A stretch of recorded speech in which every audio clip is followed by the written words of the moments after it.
No, it makes sense to do that, yeah.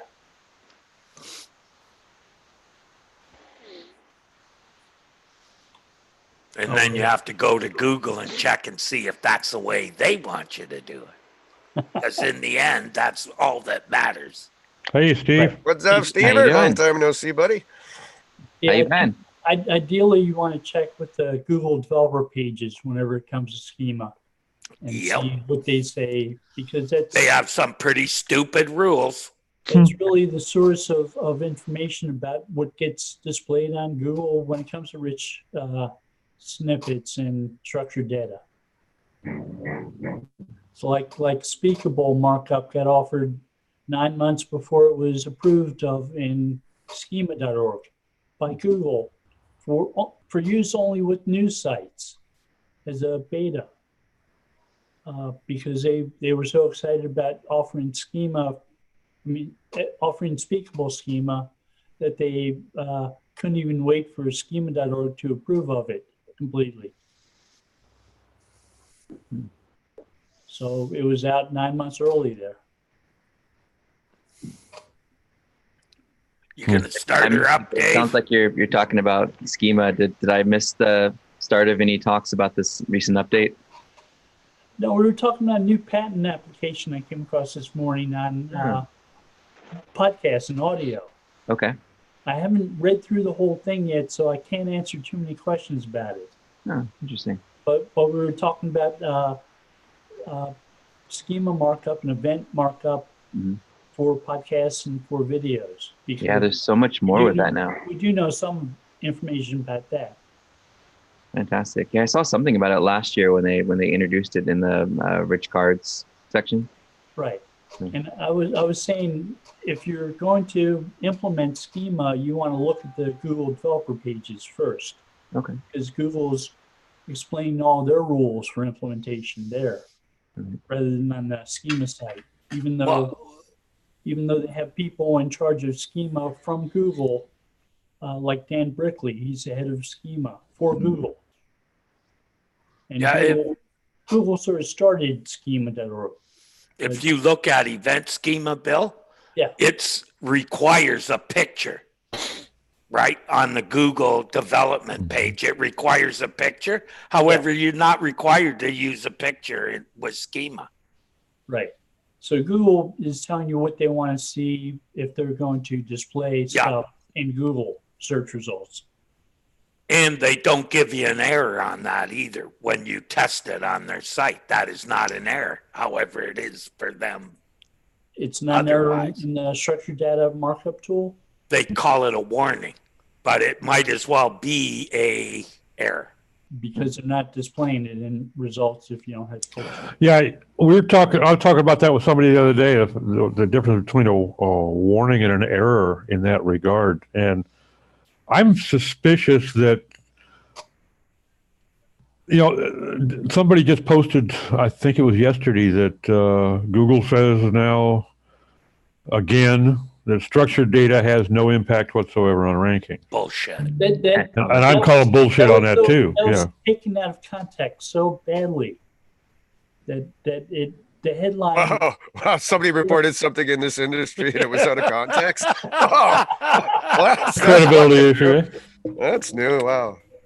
Dave, I got to get used to that short hair. I don't know. It's I know, man. Good, looking good. Almost a year now. Almost a year. Cooking site, and she's posting recipes. And she complained about not wanting to post calories because she wanted to be diet independent. She didn't want to. She wanted to offer recipes where people weren't necessarily concerned about how much calories everything has. So she wasn't posting calories. And she got upset because she thought that if she didn't post calories, her recipe markup wouldn't show up. Her recipes wouldn't show up in Google search results because there was, I guess, a warning showing with the lack of calories. And Danny Sullivan responded, "Don't worry about those. Schema isn't going to influence how things are." Yeah, but they say that to everything. Don't worry about it. It's not going to hurt you. Well, a whole bunch of little cuts eventually Well, you'll fucking bleed to death at some Right, point. but I was explaining the context of that statement. Yeah, context is always important with any statement from Google. Right. So if you use markup, it could affect rankings, not necessarily showing calories on recipes. See, for me, if I get a warning, to me, I call that an error, because that's going to screw you. If they I had a whole bunch, Bill, that were, they were giving me a warning, but they were displaying them, they were using them fine.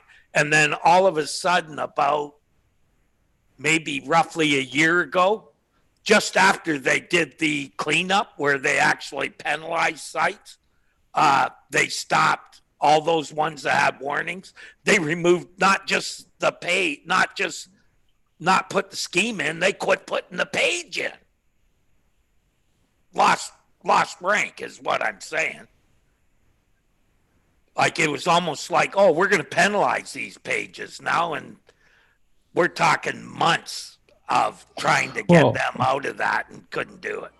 But even going beyond that, I think that it's just anything that is going to help the algorithms understand what the page is about.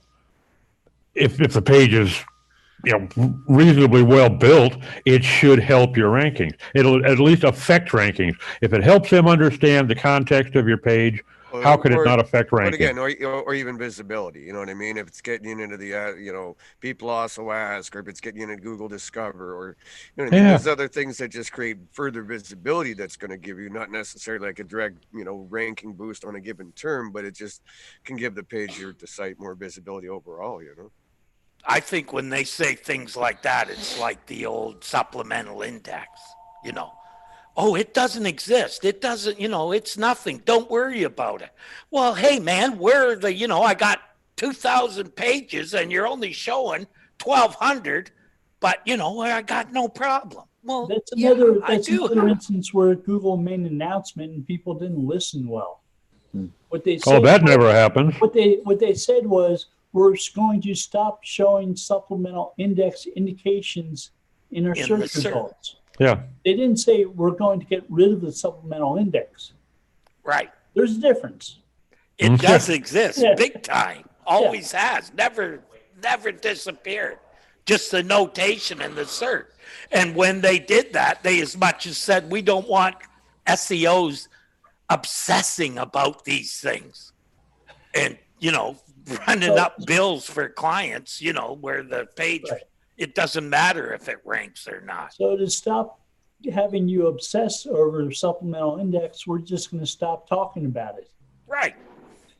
And the smart people realize that there is one and that maybe they need to do something about the pages. That's what they did with the that's what they did with the sandbox too. With the sandbox, they said there are effects that there are things that you guys could turn into. There are effects that make it appear as but you try to convince SEOs that one. Well, we don't. You try convincing them of that one, man. I've tried. We don't specifically have an algorithm that says if you have a new site, we're going to penalize you. Right. It's a set of different effects that cumulatively would look like what you guys are calling a sandbox, but we don't have anything we call a sandbox. Right. Sometimes you sort of feel like you want to cross-examine somebody making these types of statements to get the exact sense of what they're talking about, to get the context. Yeah, I get the sandbox thing. We had an attorney we work with, and he switched to paid search for 6 months and didn't have us helping, and kind of laid off some of his staff. And 6 months later, he's like, all my rankings are on page 4. What's going on? And we took a look, and there's some negative SEO going on, but there was absolutely nothing happening with the site. No updates to WordPress, no updates to plugins for like security issues. And sure enough, we looked at his rankings and he just went, boom, right to page 4 in the reports. It's amazing. I still think 4 to 7 is like, hack sites are tough to get back too. Well, he wasn't hacked, fortunately, but that negative SEO definitely did its job. So you're talking external like links and stuff. That stuff's hard to really do unless you're doing that at industrial at scale, I guess. But Yeah, you know, Google has to be able to know what version of a CMS you're using and what percentage of that version would be vulnerable to, to malware. Yeah, but you can't just use the version as vulnerable. Yeah. It's the setup too. Like you can set it up so only one person can log into WordPress, right? How many people actually go that far? None. Well, one. But well, it's the only thing that I could think of because the guy was doing really well, and just the fact that sometimes when you do nothing, you go down a little bit in rankings over time, but immediately in one swoop, kind of go to page 4. Yeah, all of it. Everything. Yeah, not a cliff like that. No. Anyway, and guys, I'm going to try to hang on as long as I can, but I do got to prep for a 11 o'clock call over here. It's cool to finally get to hang out with you guys. Yeah, I know, buddy. Been a while since I talked to you. But yeah, I don't organize nothing on Fridays. The rest of my meetings are on Monday. Yeah, we were having a conversation about that yesterday here at the office. One of our clients is getting rid of some old redirects they had, and our power went out, and we're like, oh, we'll just do it tomorrow. I'm like, yeah, let's not do that on a Friday, right? So I don't want to be here on Monday or on Saturday, So sorry about the background, by the way. They're doing some construction over here. Oh, we can't really hear it, to be honest. All right, good. At least I can. I like Doc's background. Yeah, except like it's freezing in whatever office he has today, but at least if he had my place up there, he could explain the cold, Doc. Yeah, Dave, how you feeling too? You had that nasty accident last year. Yeah, I was turning the most of the year into a shit show catching up and stuff. It's still kind of sore and things, you know what I mean? It's who knows? It's been like 10 months, so who knows if it'll ever be normal again. But I had a car accident in '98, and depending on the barometer on any given day. Yeah. That's it. I can tell you when it's going to rain or snow for sure, man. It's like, okay, get a rain tomorrow. The old leg's killing me, but that's going to be there forever. Hit the ibuprofen and the heating pads a lot with that. Yep. You bang it off anything, it's super sensitive. People are always like, well, does it get cold? Because I got so much steel in this fucking thing. I'm like RoboCop over here. But yeah, I got 4 pins in my foot and ankle and 1 in my femur. So I'm with you, man. I got like 9 pins. I got a post going down the middle. I got 4, 5, 6 screws and 9. Oh my God. So got a plate in the ankle. Yeah. Well, I just don't say no to the wife anymore. So the stairs are a lot safer now. So has anybody felt anything with this latest update? No, to be honest with you, anything I've looked at, pretty steady. So we actually saw a little bit of a boost. I think across the 3 accounts I've looked at so far. Pretty happy. It's nice I haven't really dug in. Like, did Google actually announce an update? Yeah, Danny did last Monday or something like that. But yeah, like most of us, I probably have a zillion accounts in analytics that are clients that are ex-clients. No one ever takes you off those fucking things. They never do. Yeah. I go into my search console, my analytics, I've got literally dozens of accounts. There's like that SEO ethics question of, hey, now that we're not kind of officially working together, should I remove it? Well, no, because they actually are still in good terms and may want to abuse me again shortly. And why go through that? Yeah, well, that's it. Like, it's not like I'm going to share it with a competitor. I'm not that kind of a dickhead. So for me, it's these kind of things. Core algorithm update comes out. Let me go over these 10 channels, see what moved, what didn't, see why potentially, et cetera, et cetera. But yeah, I mean, I hear you. Like, but they left me in there. I'm staying there. Yeah, I'm not going to use it for anything. I'm not going to use it against them or anything like that. But, yeah, unless you've got one of those micromanaging clients that stares at his rankings all day, and then you're like happy to remove it. Like, bye-bye. I feel that. Nighttime now, Doc. So we did annotations across all the analytics for our clients. So once we've got a couple of weeks of data, I'll share it with the group just so that you can see. And like you said, we'll kind of try to break it out by industry. We have a couple of restaurant franchises and attorneys and whatever. So we'll see if we can see a difference in the healthcare ones. That was the one we were worried about, was the healthcare ones. But so far, so good.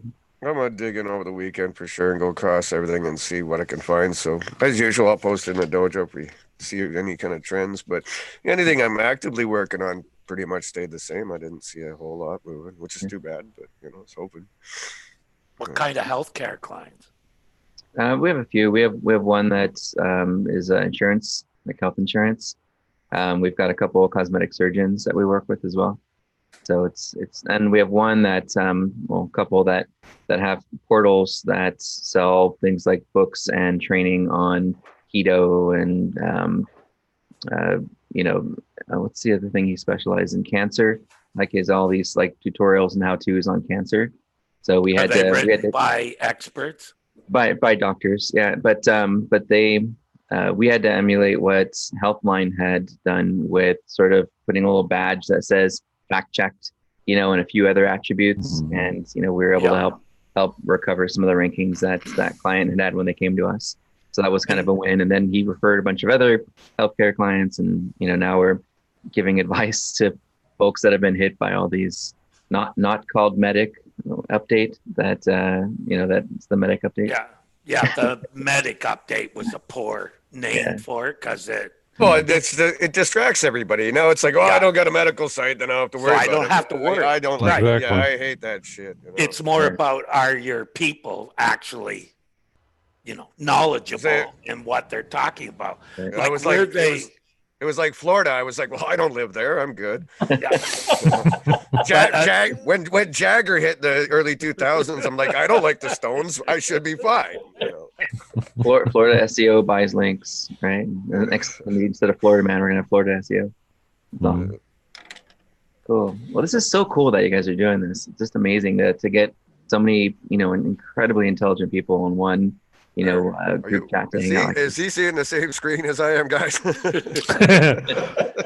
Steve, did you look at the Systrix up and down list when I could not for the life of me get access to that sucker? We went back and forth on email with support, and I just, for whatever reason, I don't know if it was just my IP, where I'm located, or what the deal was. I just couldn't get into that thing, and I got too busy and consumed, said I'll revisit it in Q1. I actually got something. Maybe I'll show you. I did a comprehensive dive on all the sites listed. Nice. And can tell you that sites that people think are okay are going to get hit by it at some point. I think this is just the beginning of that.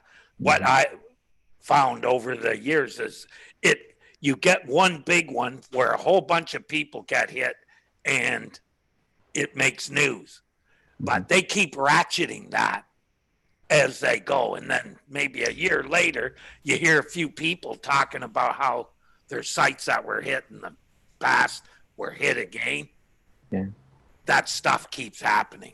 So, but in your case, as long as everybody has accreditation of some sort and link to it, actual link to the school sites and that kind of stuff, and you're cool.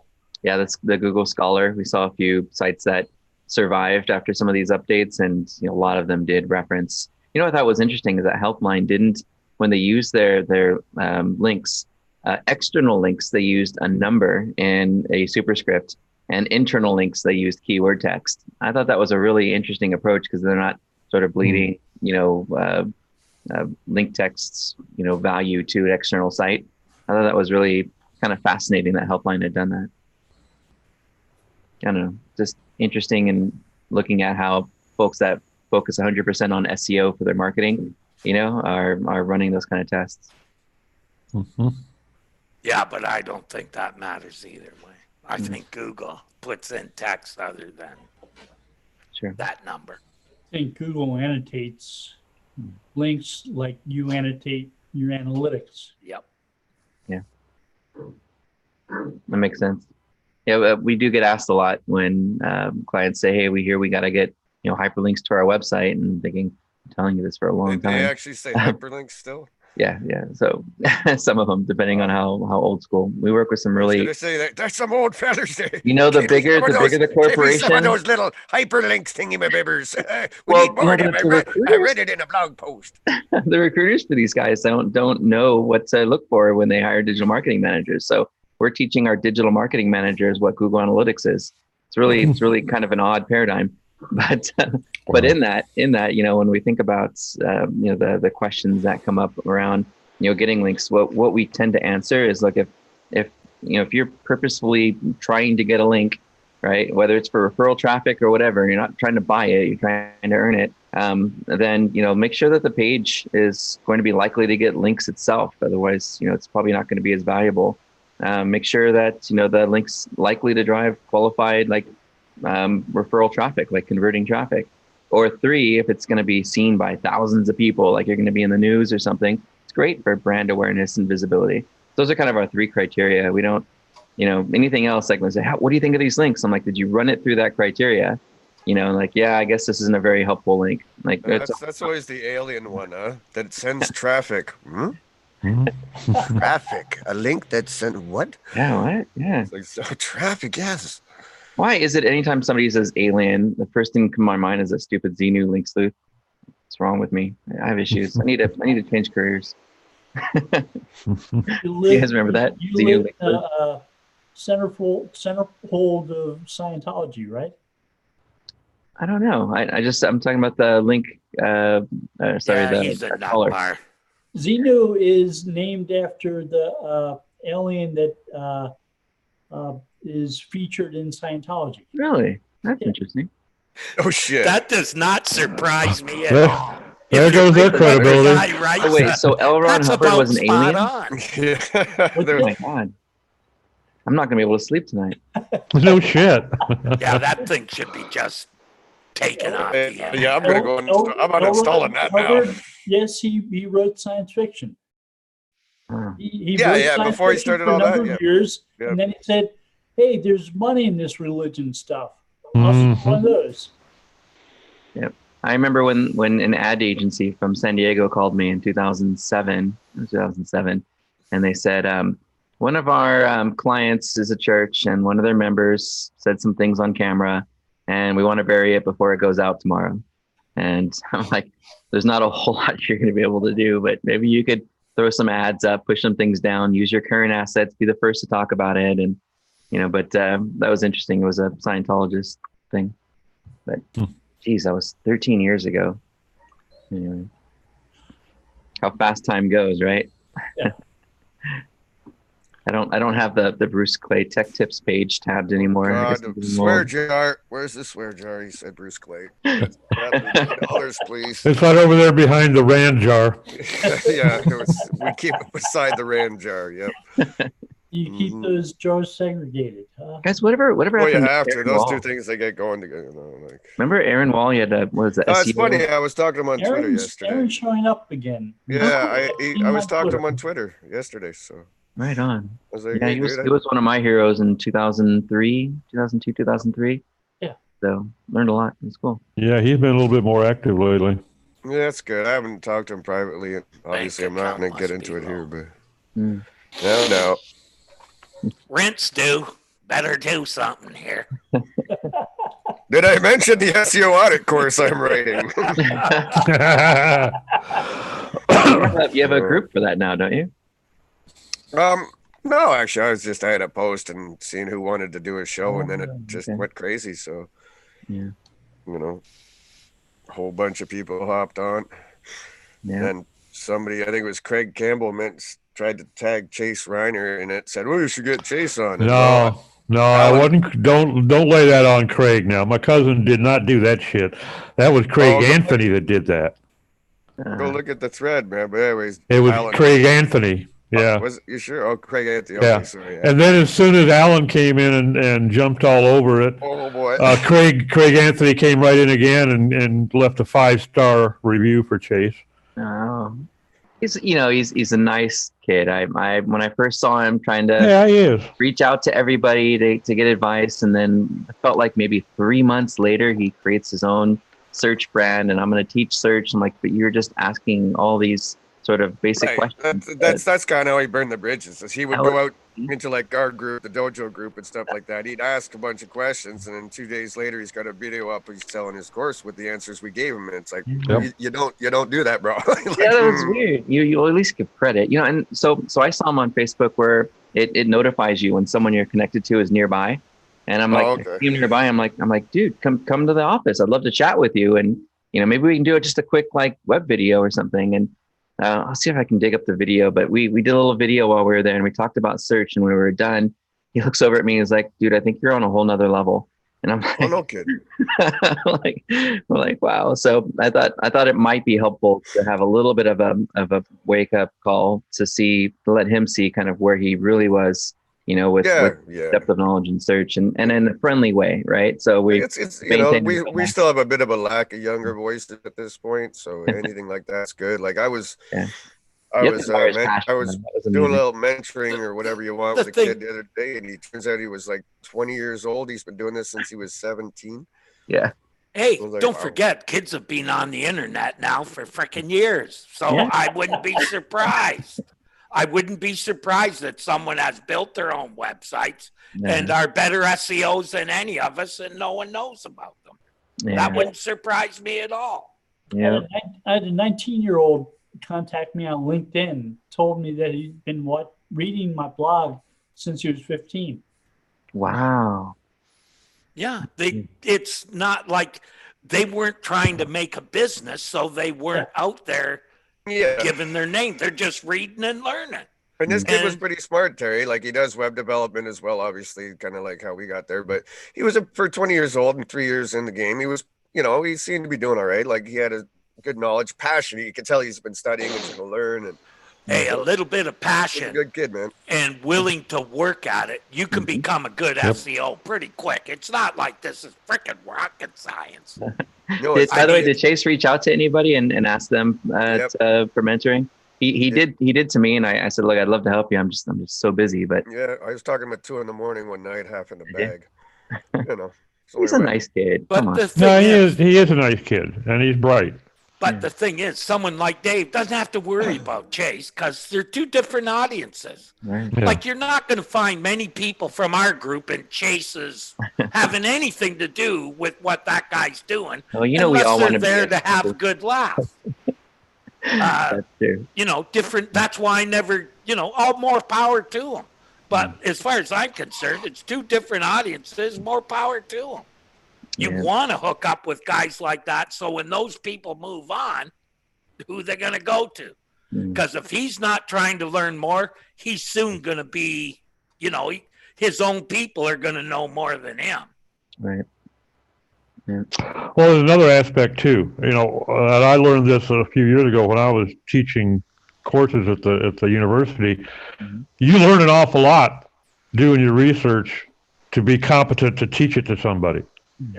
I really got into an awful lot of stuff that I had either totally forgotten decades ago or wasn't even aware of, just trying to prepare my course. So, and the same with questions. Like you'll get students and they'll ask questions and you're like, wow, that's a good question. I have no clue. It's like, whoa, didn't see that coming. So you learn again when you get questions. So I like it. Right. There's so much you think of when you come up with lesson plan. Yep. I'm going to teach this tomorrow. I've been living in Canvas for the last week too, so I know what you're talking about. Yeah. What's happening, Trey? I taught at a community college internet literacy class to a bunch of school teachers, and the fact that they were school teachers meant they were teaching me half the time. They just couldn't help it. It's in their nature. I noticed that in the Canvas training. They force you to, if you're doing the online extension at one of the community colleges here, they force you to get a certificate in online training in Canvas. So I've been having to be taught by teachers, and it's really interesting to watch teachers teaching how to do digital stuff. This was in Delaware, and they had a certification program for teachers. If they learned, if they got the certificates, they get higher pay raises. Yeah. That's good motivation. Good approach for school teachers. Yeah. It's great. Good stuff. So how many, God, we got, 6, 7, 8? This group just keeps getting bigger with every minute. It's pretty cool. We'll just get a, complete montage here. 20 What's everybody got planned for the year? What's on the agenda? Is everybody kind of moving into voice and passive income? Yeah. I hear that. I'll keep it. A couple of clients just so I'm in the trenches, but you know what I mean? I'm looking to do other stuff. Like I said, I'm working on an audit course, and even that was like I asked about it, and a lot of people said sure, and some people are like, don't, everyone's selling courses, and I was like, well, that's the fucking point. Hey, Dave, I hear Chase has a good template you could borrow. Yeah, okay, yeah. See, but yeah, like even in some of the other groups, like Kenny, me and Christine, I think it was last week, or Jenny or someone, and there's people in there that they're saying, oh yes, audits, we give those away free. It's a loss leader. We do audits for $300. And I'm like, what the fuck are you people talking about? You're literally probably just running this through like Sitebulb or SEMrush, exporting the PDFs and calling it an audit. I'm like, no. Yeah, I do $300 audits. I do 3 hours work. Yeah. I look at their site for 3 hours. Yeah. It's amazing. Terry's working on possibly a conference kind of thing in Toronto, since we don't have anything up here in Canada. Yeah, so kind of I'm working with Terry on that soon. The Canadian Search Awards weren't official, so I was helping Judith Cabot-Lewis with that, and she submitted me as a judge. I don't think they know me, do they? But okay. Okay, yeah, you want me to? Okay. So, yeah, stuff like that. And again, like a lot of consulting. I'm coaching now, like as opposed to free mentoring, I'm doing paid coaching. So nice, and that's nice. So because like the first one, she's works in social media at the agency she's with. So she's a completely fresh lump of clay. So I started right back at the beginning on how search engines work and information retrieval and stuff like that. It's like she's not even gotten the SEO part yet. So I like doing that. That's fun. That's awesome. Well, it sounds like it's going to be a good year. I know we're focusing. Well, after last year and the broken leg and 6 months of hell, yeah. Anything's going to be better. Anything's going to be a good year right now, man. I hear you. So we'll see. I think for us, we're trying to come up with what our project's going to be, because it, like you said, scaling is tough. You only have so many hours in a day. You can create some products or some, little bits of online training and share that, or even do extensions. Like the extensions that we've been doing for the colleges are not difficult to set up, either Blackboard or Canvas or, Moodle or whatever. And that seems like something that you can scale, because there are so many schools that still need that. But yeah, I think we all need to kind of, on our team here, is pick a fun project that has nothing to do with SEO, and then do what we do best with it. So we'll see what that ends up being and what industry we choose. But, I think we're all kind of getting that burnout point where it's like, all right, I'm tired of saying the same rhetoric every day to the clients we work with, and rather focus on our own projects. Yeah. And Bill, how are things going over there at Go Fish? Things are going pretty well. Cool. We're getting some interesting contacts from some new clients, talking to them.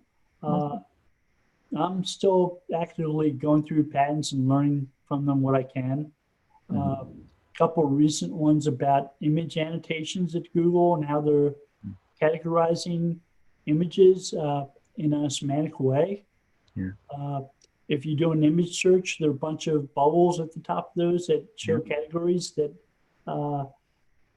show related entities and different aspects of what you searched for. It's really useful when you're trying to do content creation or understand other keywords that might be related to your topic. Right. And see how they break those out. You can gain some useful history lessons from, like, search for Donald Trump and then search for John F. Kennedy and Harry S. Truman, and compare the categories they have for images for those guys. Make some correlations. You can sort of learn about the history of each of those people by seeing what they think's important to show pictures of. Right. It's amazing. Yep. And there's some neat hints there too, if you're trying to get ideas on how I should optimize an image. We've broken our content recommendations down for the restaurant chain that we work with, and what we do now, we used to have one big doc, and it included keyword recommendations and some title, meta description, heading sort of thing, and then we'd include like how to name your image and all attributes. And what happened, they felt overwhelmed by it, so we ended up breaking it into 3 pieces. Now it's SEO content recommendations, technical SEO recommendations for the page and what markup to use, and etc. And then digital PR recommendations of some great sites that they might want to reach out to promote the campaign. And by doing that now, it makes it much easier for, the brand to make approvals, because they know, what fields they need to be approving, and then to pass that along to the writing group and to the PR group. So, but with that, yeah, you're right. It's neat to be able to get to the point where we're like, okay, what do we name the image? Do we just keep repeating the same focus keyword, or should we start looking a little bit more, into what other images are appearing for? And I love those bubbles, because you're right, they do. If you do enough searches, you can start doing some matching and get some really good ideas. At one point in time, we had a client that was an apartment building in Northern Virginia. Mm-hmm. And it's like they had 4 pages for the website, and they were having a hard time renting out those apartments. Yeah. They didn't include so much information that they could have about their apartments. Like if you took the elevator in the apartments in the basement, mm-hmm. you weren't in a basement, you were in the DC Metro. Wow. And there's so much you can go to from the DC Metro. And in Washington, D.C., the traffic is terrible on the roads. But Metro is really easy to get to places. Yeah. If you have kids and you want to take them someplace, you go down to the basement, get on the Metro, go to one of the stations that has a Smithsonian, and admission is free. Probably hired their, friends, uncles, brothers, son to do the website. Sort of like Warren Buffett did with his. Yeah. Well, let's put our $1 million business in the hands of a 15-year-old. He'll do the job, I'm sure of it. It's all technical anyhow. Yeah. Right. That's awesome. One thing I was wondering is now that keywords, like you can't look at it in the traditional way about all the numbers that you get from a program like SEM Rushes. Queries, and even those I'm skeptical of how, like, if you see 3 terms that are relatively the same and they all have 2,700 searches, what do you think that is? I think that between those 3 terms they have 2,700 searches. Not each one has 2,700 searches. Right, and you can see that in your numbers. However, SEOs haven't really made that thing. And how important is even knowing that number now? I think there you go. Google is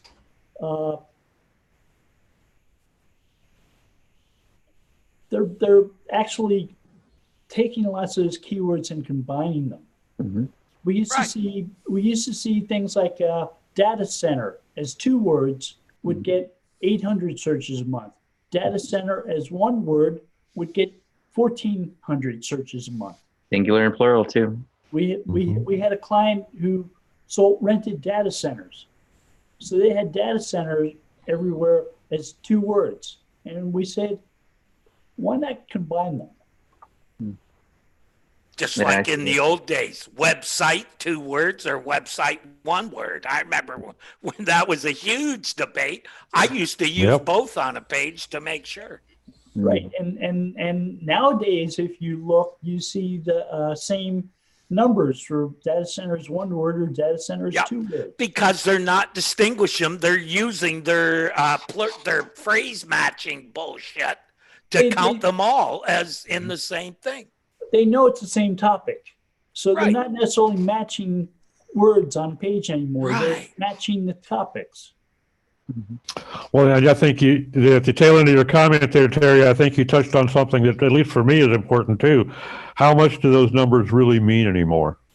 They're only good for prioritizing. Yeah, that's about all. It's a comparison, and it's all it is. This one seems to get a lot more traffic than that one. Okay, fine. I like it because it gives you something to start with. You start with that, and then you pull up your search console and you see what's really working and what people are responding to, and you take that data and drop it into an ad group and AdWords, and then I used to add an extra column when I was prioritizing is how pertinent is that word to my site. Yeah. So if it's free, if it has free and pardon me, you've got a reasonable methodology that works, and you can use it to explain to your customer what you're doing. Right. That's what really matters. as a But starting I point. found like if you're only selling stuff and you're doing nothing for free, you don't even, those keywords aren't with free in it, you can't do that. No. So No. they should count for zero. They shouldn't even be prioritized. Oh, but people might get there. Hey, if someone is looking for free, they ain't gonna pay because they can't. They didn't come with their wallet in hand, no. Well, they don't pay because they can't. If your customer wants you to optimize for all the cheap and free and so on, Not those a customer things, you want. they're not necessarily the customer you want. All right, so anybody right now watching on YouTube, go the fuck away. You didn't pay to be here. We don't want you. Go. Oh, sign up for Dave's course. Yeah, that's Yeah. oh, there's Kevin finally. Yeah, I almost said earlier, Steve, when you said what are your plans for this year, I almost put out there that one of my other plans is to just sit here and wait for Kevin to talk so I can cut him off. That's another one of my goals this year. So I wasn't after that, interrupting. I'm on the wrong time zone and just clicked the link and ended up. I'm like, oh crap, they're live. Oh, what the hell? So what I was wondering as after the prelude to it is how are people analyzing their pages for how well you've optimized the page? And is anyone looking at tools that utilize any of the programs that Google has put out there? I don't know. Well, I think Dixon's new toy is using one of the Google APIs, isn't it? In links, yeah. Inlinks, they're using one of the That's Google not APIs. an API though. It's actual programs you put on Oh, your site. yeah. To me, they looked really good because they were basically the same thing that Google's using.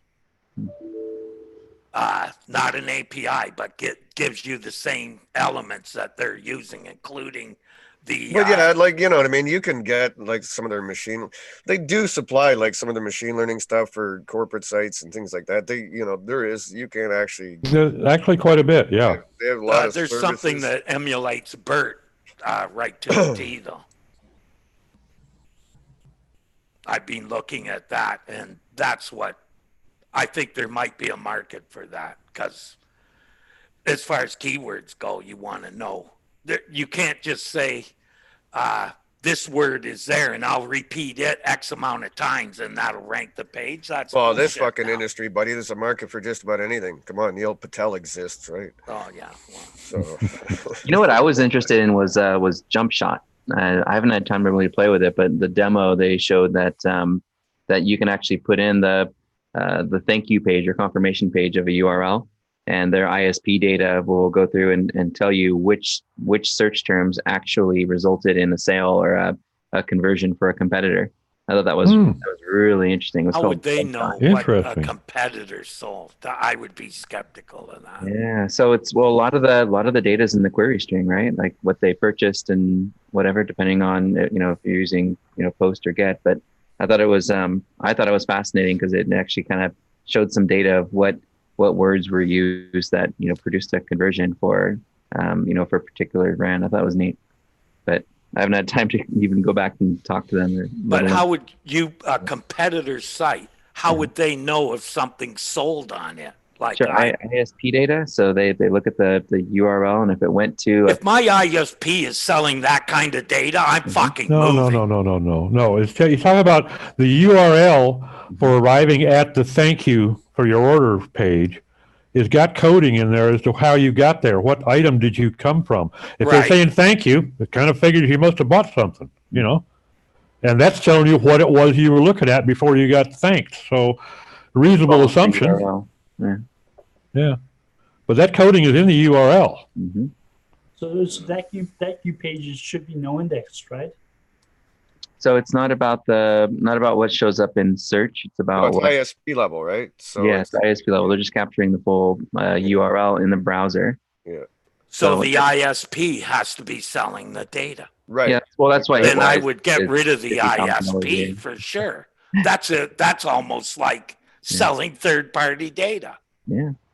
Anyways, that's especially if your name is in the URL.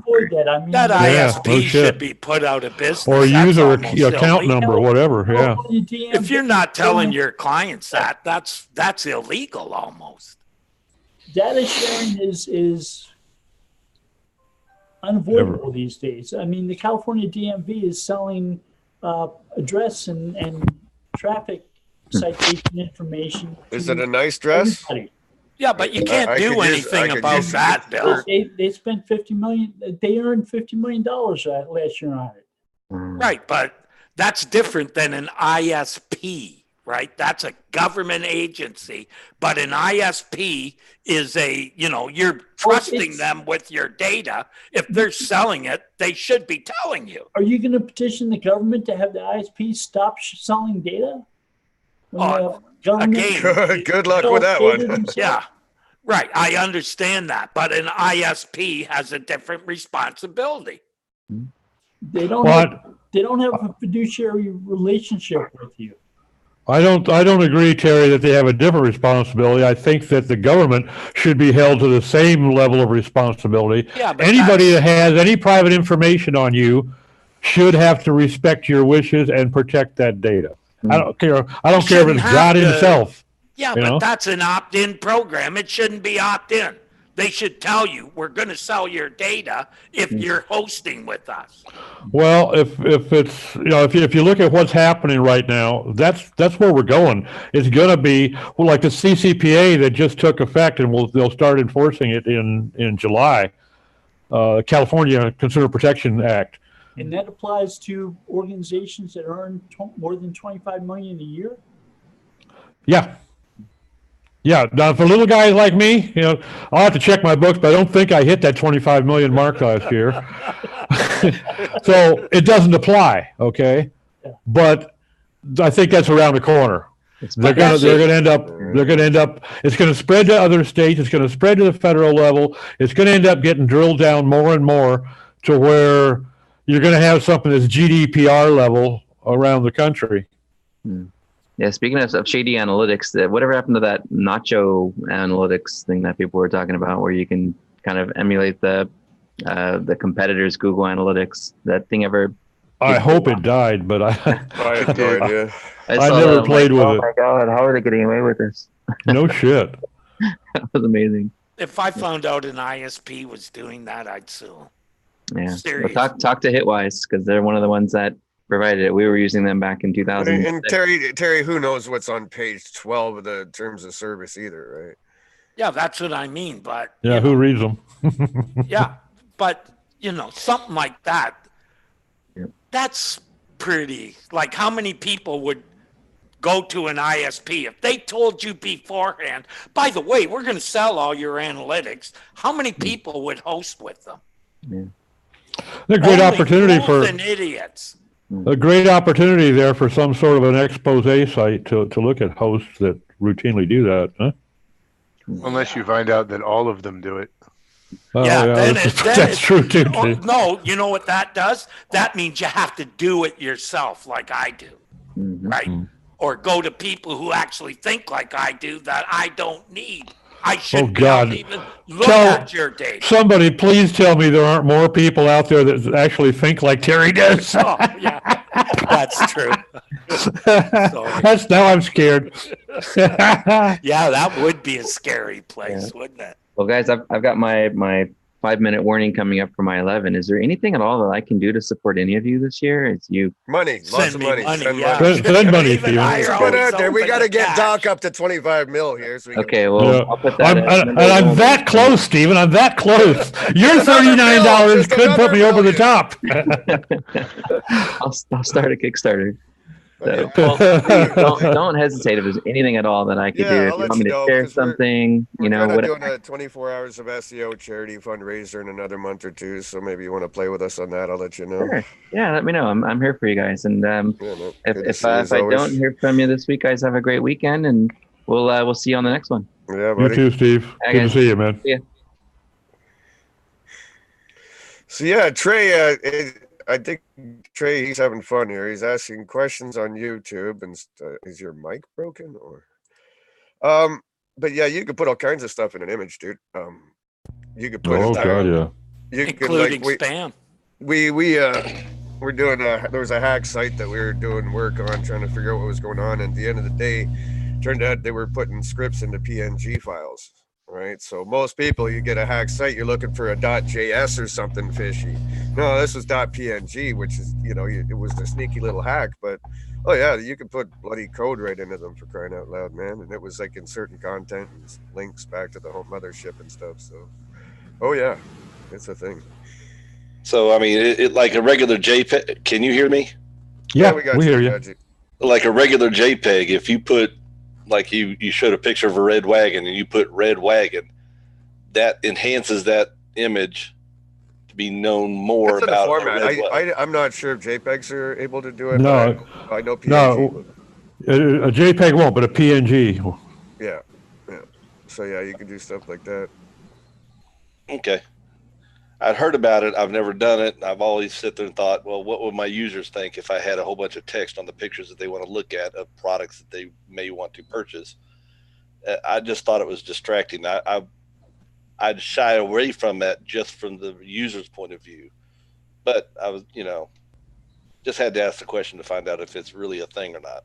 Yeah, it is. But like I said, usually it's hacking and stuff. It's not really like. What they ran into was somebody trying to take advantage of other people on their websites by replacing their image with same image with text inserted into it, with links inserted into it. Yeah, it was actual scripting that they had put. It was malicious. It was 100% malicious. Yeah, this is not for the end user. No.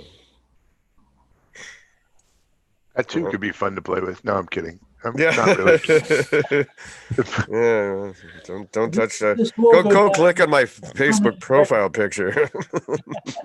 This is like a 12-year-old mic that I had to duct tape with duct tape. Nice, excellent. Doesn't sound bad, and it's still working. Yeah, it seems to be. We've evened up the bald versus haired. Oh yeah, I see. Yeah, we got an even score going here, man. Oh, I like it. I go through headsets like candy because I keep jumping up from my desk and run across the room and forget to take it off. My duct tape is always around the connector and the cable.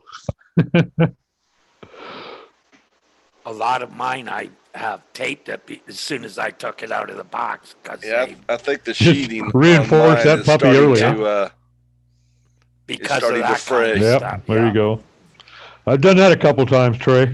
But that comes from, I used to work with bands, and we did that so that they don't come apart during the performance. I think mine has just become, it's dry rotted. It's 12 to 15 years old. It's probably time to get a new one. Yeah, you got your money's worth out of it anyway.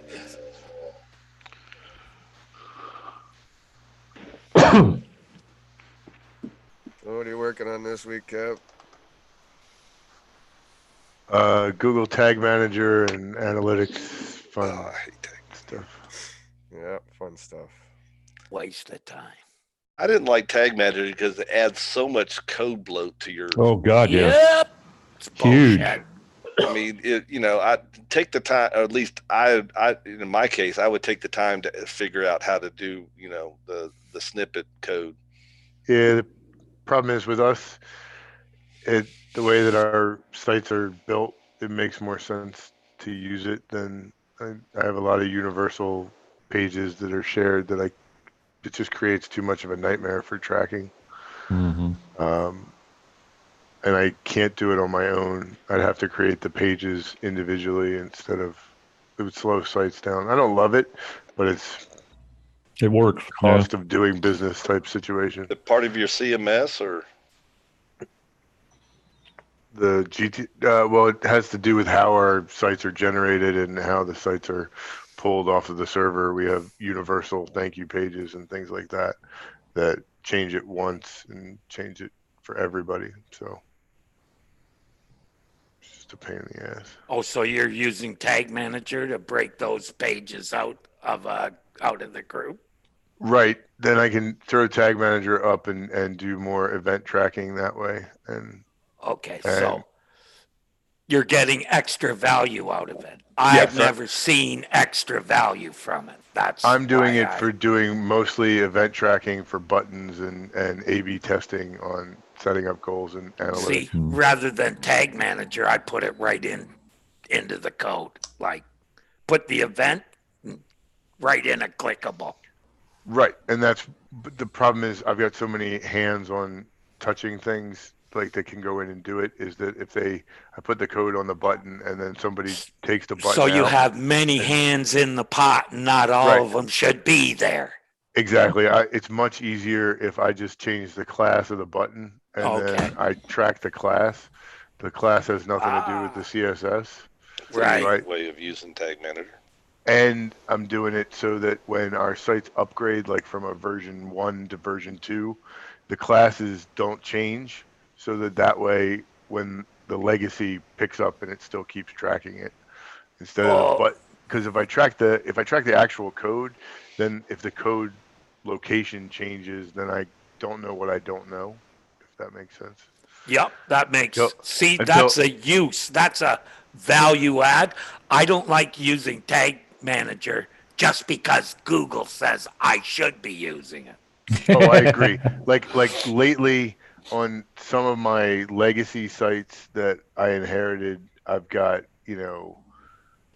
30 tags and 27 different triggers.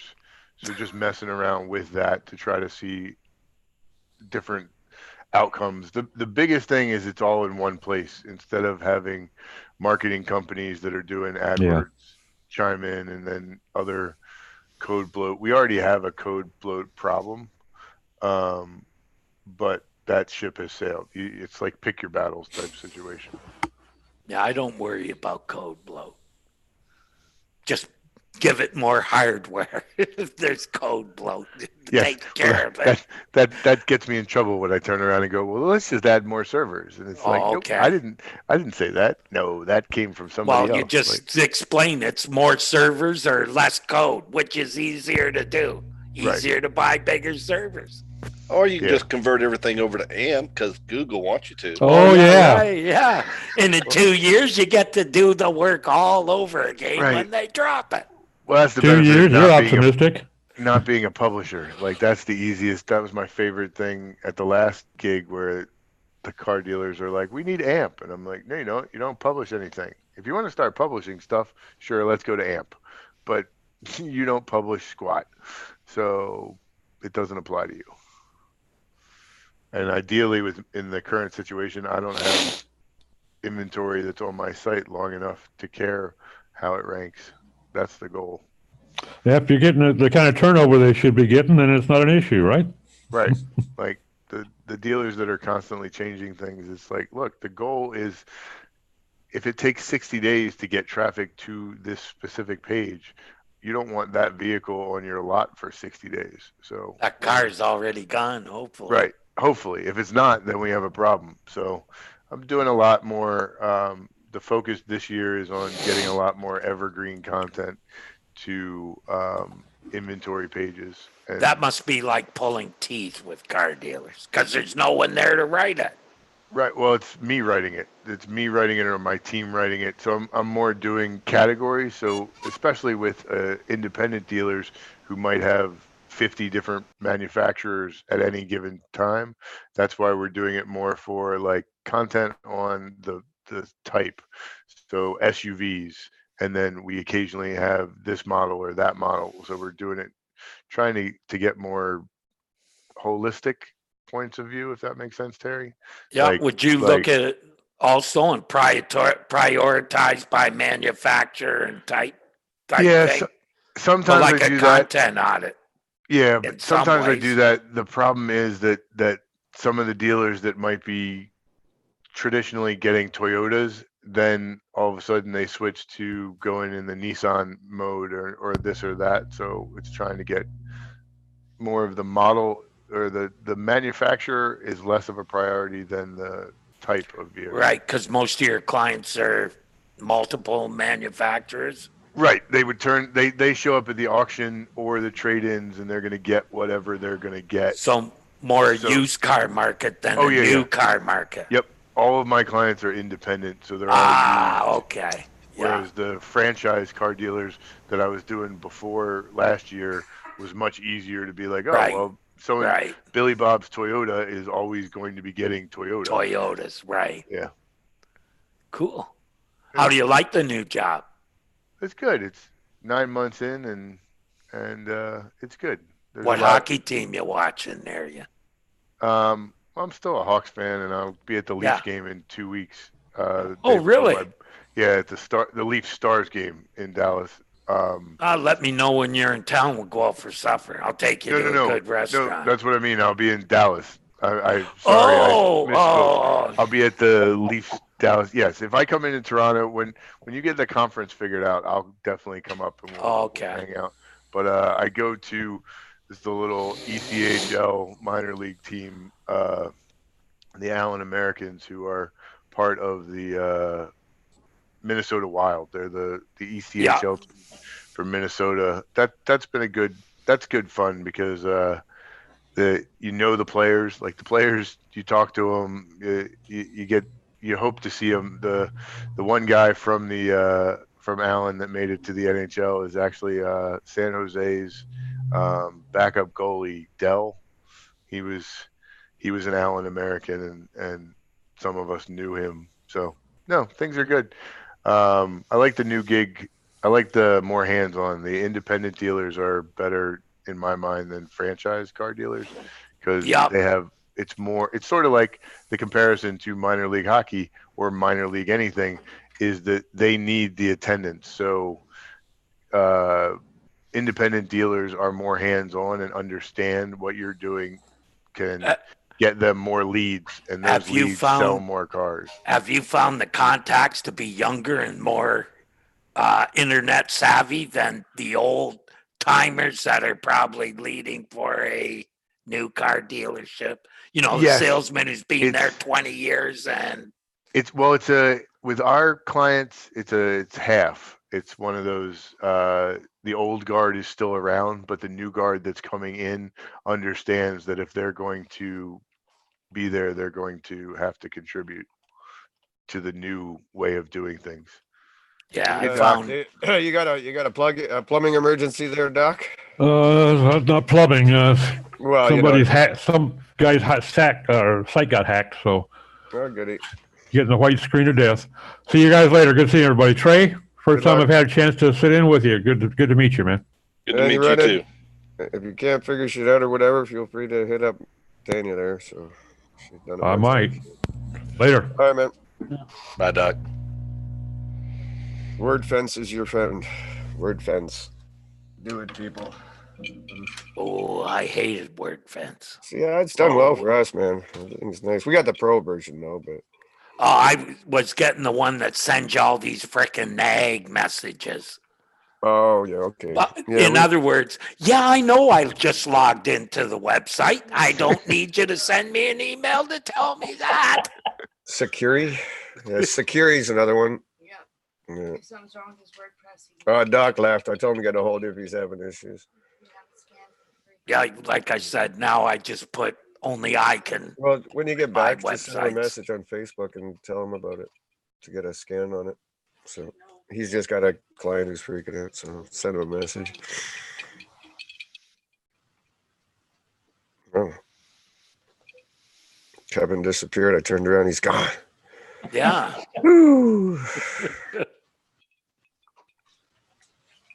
Video game?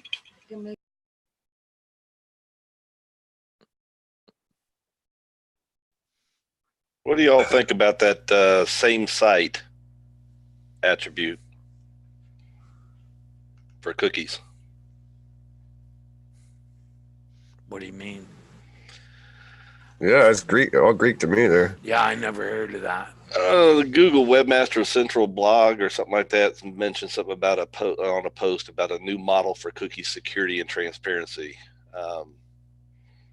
There's some type of thing like same site equal LAX or same lax or same site equals strict, and it's a way to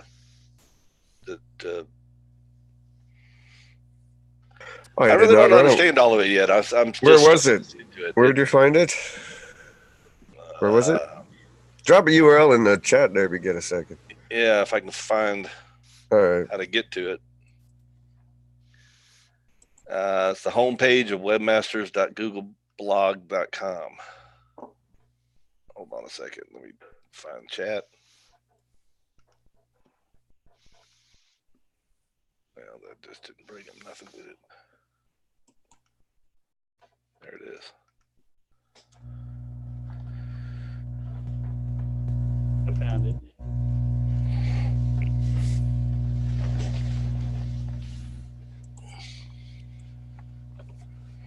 I guess it just came out today or yesterday. This one.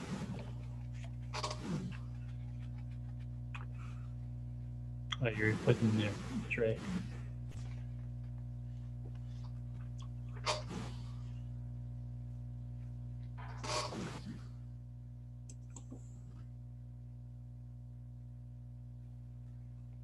And everybody reads it and there's silence.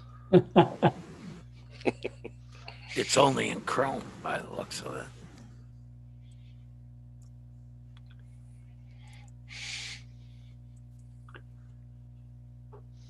To be implemented February 2020. Mozilla and Microsoft also indicated intent to implement it in Firefox and Edge.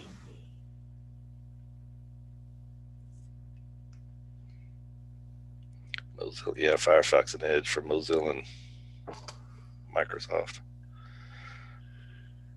I think that's for huge sites that have lots of little. Oh, so yeah, it's about. It looks like it's about third-party cookies, from what I can tell.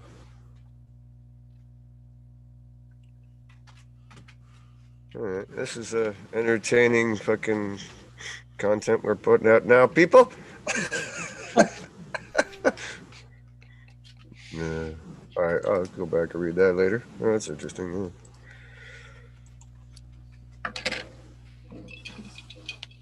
Yeah, I think it's like third party. It's like if you got a cookie that's from, pointing to a different domain than the domain you're on, kind of thing. So Yeah, it identifies cookies from sites that are third not. party. Yeah. Yeah, that's what I think. If you could turn those off, that'd be excellent. For instance, Google wouldn't be able to track everybody all over the internet. Oh, come on, you don't like retargeting? Yeah. Every time I pay my hosting bill, I go to some other site and there's the hosting company with their ad. Yeah. It's like, no, okay. Regurgitation ads. That's what I used to call. I'm going to be on Facebook now getting a bunch of cookie ads real soon. Yeah, well, that's it. Yeah, you mentioned cookies, so you're going to be getting lots of that. I think it heard me in the microphone. Mm-hmm. Yeah. Hey, Google, porn. So, sorry. Don't do that. You get my phone. Dude, I'm not kidding. We were in where that came from. I don't remember who it was. Could have been Kim Krausberg, I think. Maybe it was Kim. We were in a hangout like a couple years back, and we were all talking about that and playing around Google Assistant because it was kind of newer back then, right? And so somebody literally yelled, said that into their mic, and because she had speakers instead of a headset, her phone went doop doop, and then I went up and showed her some porn.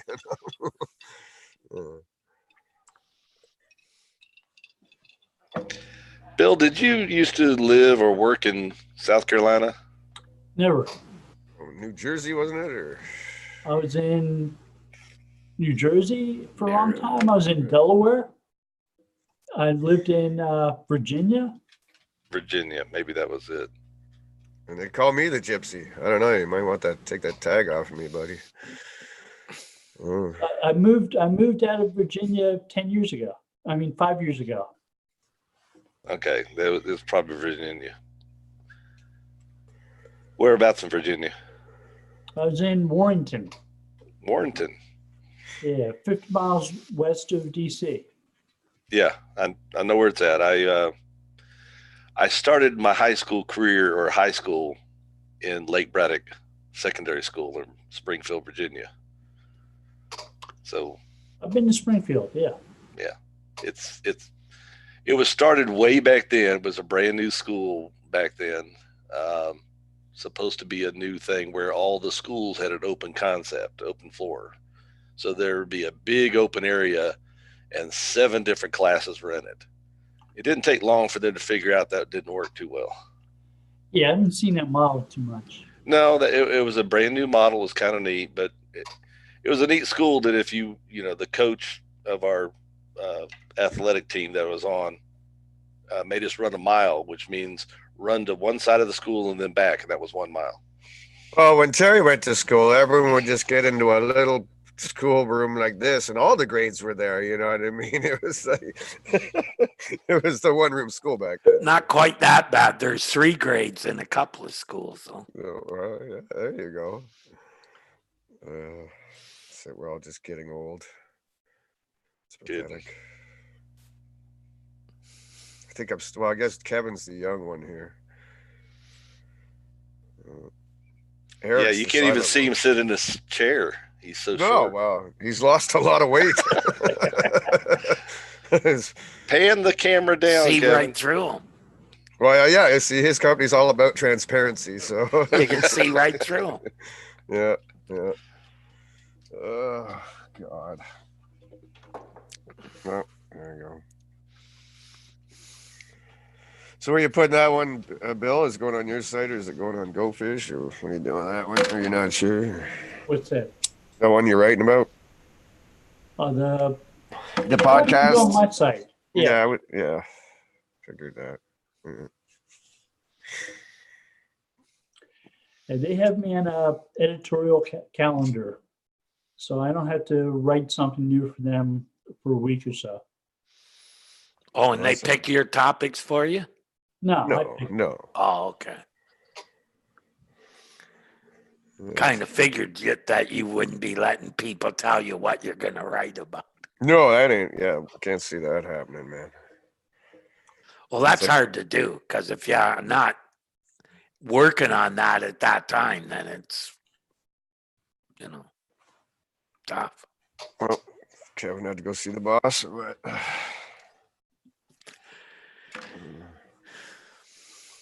Just 15 minutes to go, Dave. You can fill in that time, no problem. Yeah, that's it. Just ramble. Talk about t-shirts. I like that tie that you were wearing, Dave, in that video. So. Thank you. Yes, that's That should be an everyday thing. I think nowadays. That's as I talk with my long sleeve t-shirt.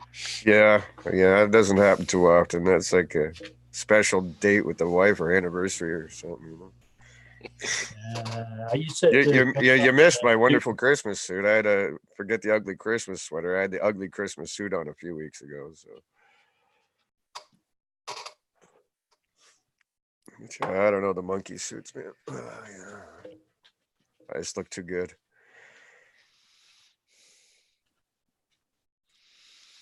So how do you name your domain, Bill? SEO by the Sea? Is it because you moved where you are now, or I thought that was around back when you were in Virginia? At the time I was living in Delaware, I was working in Maryland in Havre de Grace, which is right by where the Susquehanna River empties into Chesapeake Bay.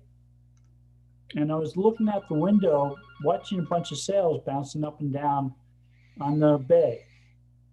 Thinking of a name for a meetup I was going to hold. I was going to hold a free SEO meetup, sort of like a bar camp. You attend, you decide upon a topic to talk about, and you give a presentation. Yeah, I wasn't in any meetups back then. Well, that was the idea. That was 2005. And well, I left the DC area in 77, 78. I was 11. That's a ways back there, man.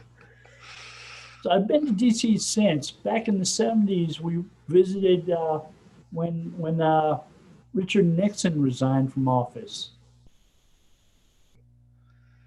Yeah, I've had several my dad was in the military, so I got to move around the country and different places. But I guess the first time in the DC area was 72. I was in third and fourth grade, left, came back a couple years later and was there from 5th to 10th grade. I enjoyed the DC area. I liked it. I thought it was neat. Lots of cool trips to take, that type of stuff. But The road, Braddock Road, which was, just outside our subdivision, I used to cross it with a bicycle. Yeah. Some of my friends from way back then tell me you couldn't do that now. It's 8 lanes, both directions each. Where back then it was only 2, and they were building the third lane, 3 lanes this way and 3 lanes that way. They were building that, and I used to cross it with my bicycle on the way to practice. Yeah. I was surprised the other day someone told me you can't hitchhike on the freeway anymore. I remember hitchhiking all over Canada. But now they call the cops on you if you're out there hitchhiking. And somebody mentioned, I can't remember who, about the metro. Yeah, they were building the Orange Line there in the Springfield area. And it just opened within months, and I never got to ride it and had to leave. We got transferred at that point. The metro is really convenient way to get around DC. Yeah, I never got to do that. Yeah.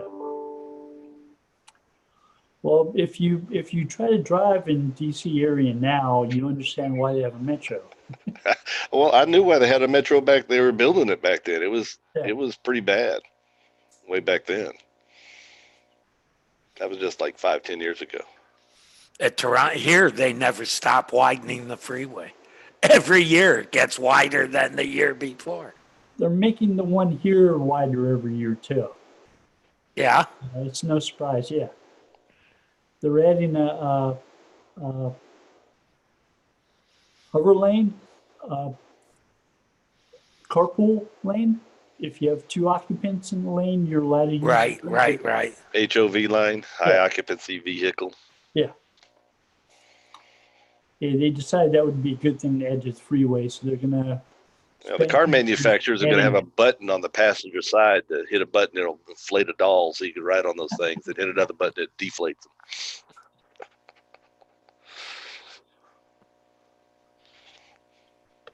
them.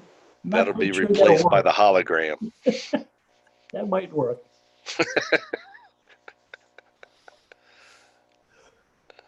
No, we're all just going to be, 700 pounds because we'll never leave the house now. You just, get on your phone, tell your Google car to, what you need from the grocery store. The Google car goes off to the grocery store. A guy comes out, puts the groceries in it, drives home. We're all going to have chairs like that animated video, Wall-E. Yeah. They were all in the spaceship, and they just travel everywhere in their chairs. Yeah, that's where we're headed here, man. Instacart will deliver from the grocery store to your house for like $5.99. Nothing will go here, man. Nothing. We've tried Uber Eats, we've tried every service in this little town I'm in. They all just laugh at you. We're not in your area. Are you kidding me? They go to Peterborough? Man. Oh, no. Will they do Peterborough? Oh, there's stuff around Peterborough, yeah. But again, I'm like south of that, town of 2,500 people. So like, no, nothing comes here. Snow does. Well, there's only one restaurant in the town, isn't there? Oh, well, yeah. We got the bar restaurant. Yeah, that's about it. There's 12 businesses downtown, Terry? I don't know. That's what I mean. Yeah, this town, you could look from one end of downtown to the other. It's like, it's nothing. But it sounds like the town I was in Virginia. Yeah, about 2,500 people. It's tiny. It's just like we always make the joke. There's not even there's no stop. We have a stop sign in the middle of town. That's it. There's not even like street lights or no. Oh no. But you have cable out there, I bet. Oh hey, come on in town here this spring. We're getting fiber now. Oh really? Yeah. Wow. Yeah. We're going from the copper to the fiber this spring apparently. So woo, look out, man. You'll probably get the top grade too, maybe even 5K. Yeah, that'd be nice, man. Definitely. Of course, they'll put in that, and you'll never see him again. Especially for uploading, uploading and stuff, dude. I make one of the videos like for the news thing, and I go to upload that, and it's like you might as well just go have a nap. It's gonna kill your internet, and it's like, damn, 3 hours later. I think we got a megabyte up, not even. So yeah, it's slow. But it's quiet, so that's all we care. They're installing 5G towers around here. Really, eh? Wow. Yeah, that's an total infrastructure upgrade, isn't it, for 5? It's a big one.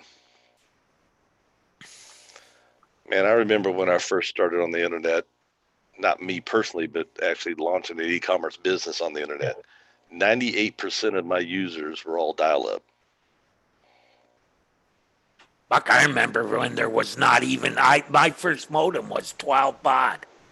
Yeah. My first modem was 300. And I got a 28, 1200 and thought it was awesome. 28 was pretty exciting. I was like, whoa, 56. 56. Now we're flying.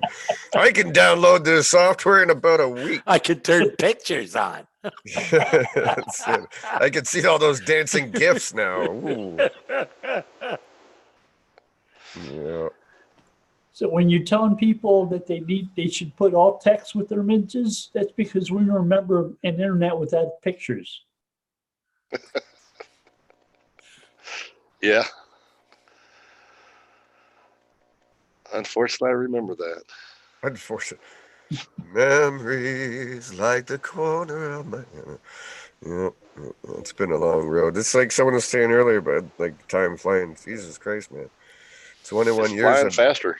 I've been doing this shit for 21 years now, man. It's amazing when it's like, whoa. Stunning. Terry, you're what, 96 or something, aren't you, dude? Mate, if you count what we did on bulletin boards, it's like well, 90, news groups. 93, 94. Really? Oh, okay. It was before there was even internet. When we first looked at getting onto the web, bandwidth was 10 cents a minute. Jesus, eh? Yeah, we were looking at opening an ISP. There was only two other ISPs in Toronto when we were looking at setting it up. And that's what killed us, it was 10 cents a minute. We weren't willing to take the risk. If we had of, I wouldn't be sitting here. And you know, think retired with millions. You think of 98, 2000, man, how many search engines were we looking at? You know, Lycos, Hotbot, Alta Vista, geez, this goes on, man. Fast. I remember ranking reports for 11 search engines. And I was going to say, I remember Light, 10 or so, something like that. Yeah, for sure. Northern Light. There was so many, man. AOL. InfoSeek. Hotbot. InfoSeek, there's another one. Yep. Wired. Yeah, we're all showing our age now. Yeah, that's it, boys. Get off of here. Get your legs spammy off of my internet on. Go on. Yeah. Get that tarnish off me. Hold on. Where's my flashing gifts? I missed them. Yeah, back then I had hair like David. It's never going away. I remember when Yahoo said they were going to do an offering. I thought, well, what are they offering? Because they don't even own the software that their site runs on. Oh, Ask Jeeves. There's another one. Which then became Ask. Yahoo was running off of software from University of Guelph, I believe it was. Here in Canada. They just was doing a return on what was in their directory for a while. You joined up their directory and you wound up on their search engine or the search results. Yeah, it was a hybrid search engine. And then when Google got popular, that's how Google actually expanded their reach so fast was Yahoo they rendered their services to backfill their listings and, basically put Google on the map. And everybody said, well, why do I want to go to Yahoo? I'll just go to Google. They were done. They owned a piece. They still, I believe, own a piece. My first email was in 1993, and it's a Yahoo email, and I still have it. Oh, account? Yeah. I still have that same account from 1993, my first email. I've still got my original one, but it was on my own server, so. Yeah, just 2 years ago, I finally unplugged my own Exchange server. It had outlived its usefulness. Yeah, and Azure is like 10 times cheaper and much better system. Well, I'm using Office 365 now, but if you want to do websites, put it on Azure. if you understood enough about to do your own hosting with the first year I did my own hosting with IIS and IIS.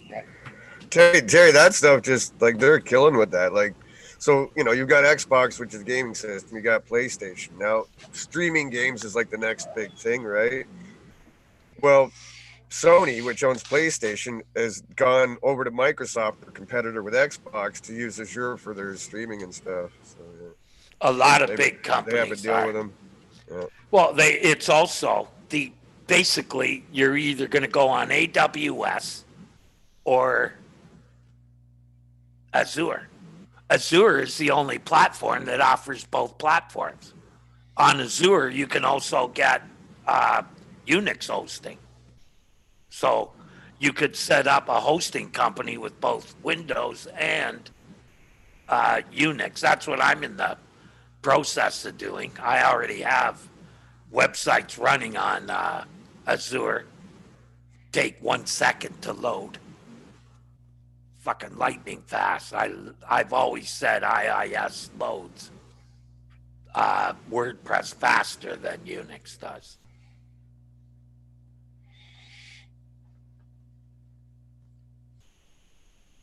Haven't really done the exact measurements, run the same site on both, but what I saw is it's a little bit quicker. Oh, well, busy week next week, I think.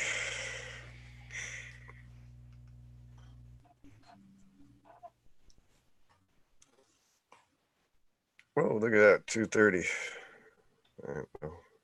We filled it in. Yay. Well, appreciate the invite, guys. Yeah, man. It's always fun. We'd probably be doing these every week or 2 weeks. I don't know.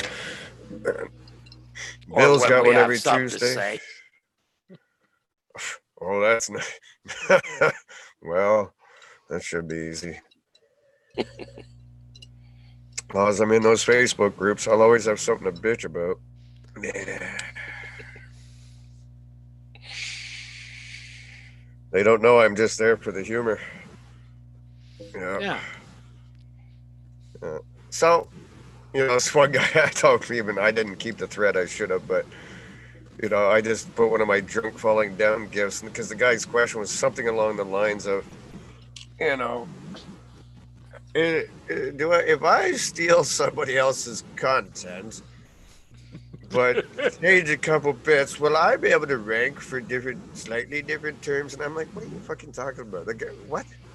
No, write your own. Like you're literally asking, oh, wow, if I scrape some content, can I rank for those terms? I'm like, I'm not answering that, buddy. But you know what? Actually, you can do that without taking the content. All you have to do is look at the words in the page and use the same words the same way, and you're going to rank the same. Yeah, it's just, to me, a whole new level of lazy if you're... Oh, yeah, for sure. Content, like, that's just... But that's what I was thinking of, a tool that you give it, say, the number 1 page, right? And it says, these are the keywords that are pertinent to this term, right? Those content writers? Oh, you can check over at Moz, see if the LDA tool is still kicking around. Yeah, what people don't understand is those tools are probably okay for what they're doing. It's just they got stupid names that are not even, relative to what they're doing. Yeah. Oh, yeah, for sure. LSI tool, it's got a stupid name, but it might be useful for something. Might be. The LSI keywords tool does not use LSI and give you keywords. No. Right. It's a cinnamon tool. For the most part. It's not a very bright tool. Like that spinning tool I used to use for my blog posts and then post it to 16 different blogs. Each one differently spun, so it was worded totally different. Then just had to get rid of all of that. Yeah, at some point you did, didn't you? Many years ago, so much so I've already forgotten the name of that spinning tool. It's been at least 7 or 8 years. Yeah, but at the time it probably It was worked great. like a charm. It worked wonderful. That's why I always say it works for now. You know what I mean? It's sort of like the old version of the tool that now takes people's blog posts, makes videos of them, and reads the blog posts to the videos. See, now that to me is a spinning worth doing, because you're actually spinning it for another audience, which is those who are blind, right? They want audio.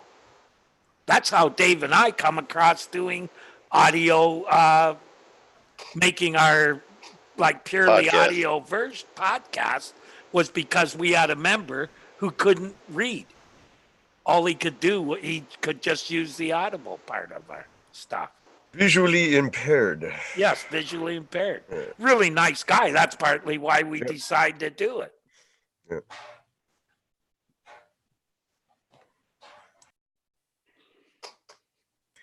All right, I'm going to turn off the YouTube. So goodbye, YouTube people. We'll see you next time. Bye.